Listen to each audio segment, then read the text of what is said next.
Pergi memanah ke Cipanas, tempat yang indah buat jalan-jalan. Saya Rosanah dari Pancoran Mas. Izinkan saya untuk berkenalan. Assalamualaikum warahmatullahi wabarakatuh. Besti Bonsai, orang dengan HIV/AIDS atau ODA bisa dibilang adalah kelompok masyarakat yang masih belum bisa diterima secara terbuka oleh masyarakat pada umumnya. Kurangnya pengetahuan masyarakat mengenai HIV/AIDS menjadi salah satu penyebab timbulnya beragam stigma negatif bagi para ODA. Akibatnya banyak dari mereka yang dikucilkan. Hal itulah yang melatar belakangi Rosana atau yang akrab disapa Ma Ipeng untuk terjun ke dunia pendamping ODA sejak tahun 2015. Ibu dari 3 orang anak ini bergerilya melakukan sosialisasi kepada masyarakat dan pendampingan kepada ODA. Dari situ ia menyaksikan penderitaan seorang ODA menjalankan kehidupannya. Tidak sedikit masyarakat mengucilkan, bahkan pihak keluarga pun minim memberikan perhatian. Ma Ipeng yang berprofesi sebagai perias pengantin ini juga menargetkan para ODA yang didampinginya tersebut harus bisa mandiri, sehingga mereka juga bisa membantu ODA lainnya. Kini sedikitnya 250 orang dengan HIV/AIDS telah ia dampingi. Wanita berusia 53 tahun ini pun memahami tentang penyakit menular tersebut, baik dampak terhadap kesehatan, sosial, hingga penularannya. Bagaimana Ma Ipeng menjalani kehidupannya sebagai pendamping ODA? Kita ngobrol langsung aja yuk. Ini Ma Ipeng sudah berapa lama Ibu ngopenin? Dari tahun 2015. Dari tahun 2015. Oh, dari tahun 2015 sampai saat ini masih mendampingi orang dengan HIV. Jadi Ma Ipeng sebagai kader pendamping penyintas HIV. Nah, sebenarnya saya pertama-tama kan memang kader seperti biasa kebanyakan kader PKK, Posyandu, Posbindu gitu ya. Pada suatu saat diberi kesempatan mengikuti pelatihan penyakit menular gitu. Nah, penyakit menular yang waktu itu dibahas tentang HIV/AIDS gitu. Terus saya tertarik merasa ada panggilan juga di dalam hati saya ya. Karena kan mungkin dianggapnya orang dengan HIV ini bukan HIV-nya sebenarnya ya, yang dianggapnya mungkin kenapa dia bisa menjadi positif HIV gitu, mungkin penyebab itunya karena kan mungkin sebagian masyarakat menganggapnya gimana gitu orang dengan HIV itu stigmanya jelek gitu, tapi saya tertantang gitu.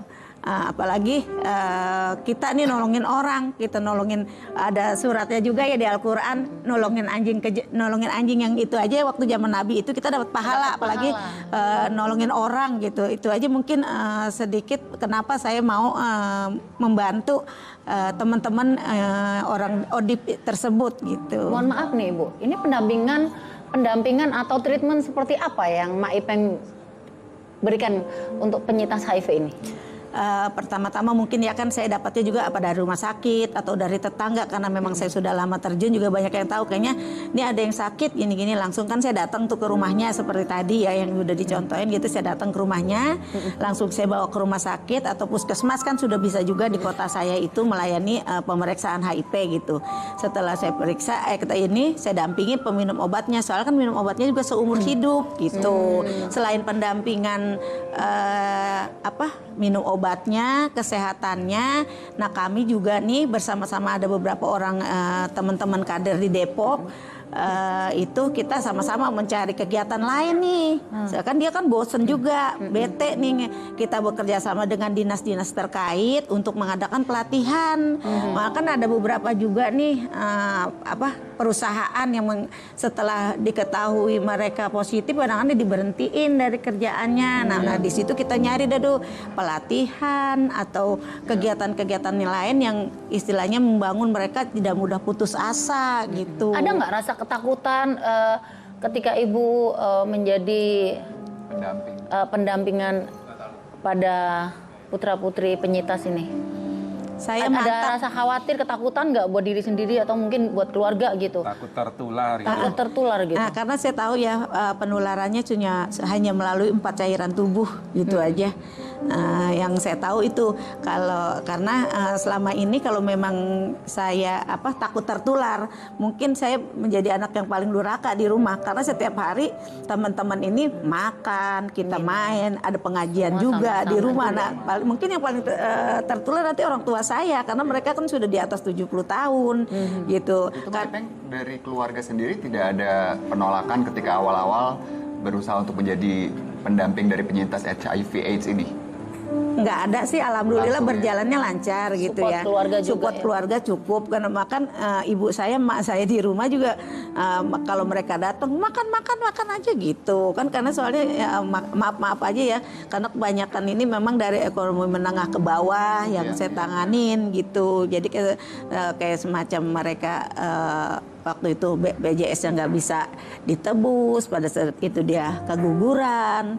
Nah itu kita berusaha tuh nyari ke Basnas atau mana organisasi yang istilahnya bisa menanggulangi. Mereka kan nggak tahu harus kemana dalam posisi keguguran waktu dulu gitu. Dan tentunya buat masyarakat di luar bahwa sebenarnya HIV itu tidak perlu dijauhi orangnya, tetapi kita harus berhati-hati dengan virusnya. Gini Bunda, satu lagi, penyakit menular tapi sulit untuk ditularkan. Penyakit menular yang tapi sulit untuk ditularkan. Jadi sebenarnya yang hati-hati adalah tindakan kita ya Bu. Iya.